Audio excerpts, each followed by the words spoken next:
Alexandre Lemaire. Bonjour Laurent Tessier. Bonjour Alexandre, bonjour Marion, bonjour à tous. Rédacteur en chef de l'émission Pascal Pro et vous sur Europe 1 entre 11h et 13h. Alors au menu aujourd'hui, une question que vous allez vous poser. Mais où est donc passé Emmanuel Macron ? Oui, où est Emmanuel Macron ? Parce que Alexandre, je me souviens de ses vœux du 31 décembre. Je nous souhaite pour 2025 d'être unis, déterminés et fraternels. Où est Emmanuel Macron ? Vit-il un sentiment d'impuissance ? Pas un mot après l'attaque contre des policiers hier à Paris devant la préfecture de police. Le profil de l'assaillant qui a crié Allahu Akbar, un Somalien sous OQTF.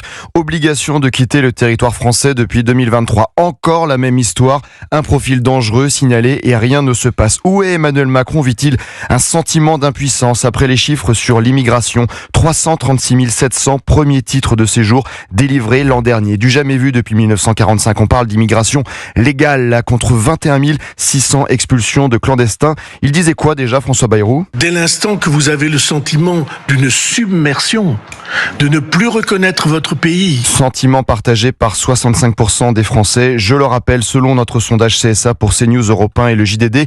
Mais en même temps, Emmanuel Macron veut-il vraiment répondre aux inquiétudes des Français ? Que disait-il en 2016 sur RTL ? L'immigration, c'est une chance pour C'est quelque une chance. pays que ce soit. Mais les gens ne le comprennent pas parce qu'une insécurité, une peur s'est installée. Néanmoins, je dis pour notre pays et sur le long terme, l'immigration, c'est une chance. Et plus récemment, en 2023...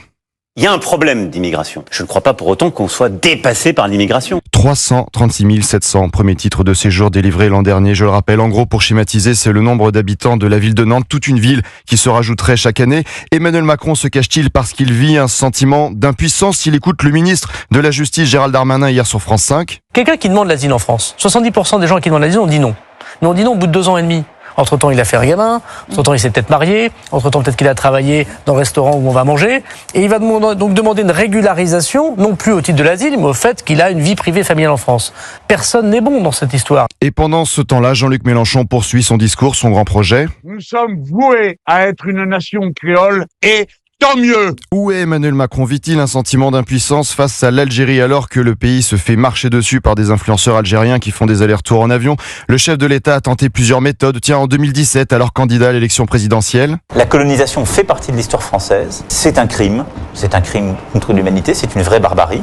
Et ça fait partie de ce passé que nous devons regarder en face en présentant aussi nos excuses à l'égard de celles et ceux vers lesquels nous avons commis ces gestes. Emmanuel Macron a essayé une autre méthode, un ton plus ferme alors que l'écrivain Boualem Sansal est toujours détenu en Algérie. L'Algérie que nous aimons tant et avec laquelle nous partageons tant d'enfants et tant d'histoires entre dans une histoire qui la déshonore, a empêché un homme gravement malade de se soigner. Rien ne se passe, rien ne bouge, le sentiment d'impuissance. Où est Emmanuel Macron alors que nous vivons un sentiment de submersion migratoire ? Nous vivons, nous, un sentiment d'impuissance de l'État. Vous pouvez parler, tout dire, rien ne changera. En attendant, le président est occupé à traiter d'autres sujets. Je crois qu'en 2025, on doit pouvoir payer au péage avec son téléphone.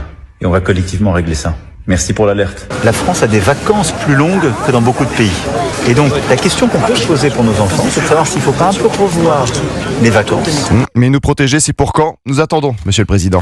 Retrouvez la trace d'Emmanuel Macron. Vous en parlez tout à l'heure. 11h, 13h, Pascal l'objectif. Pro et vous, voilà, entre 11h et 13h sur Europe 1. À tout à l'heure.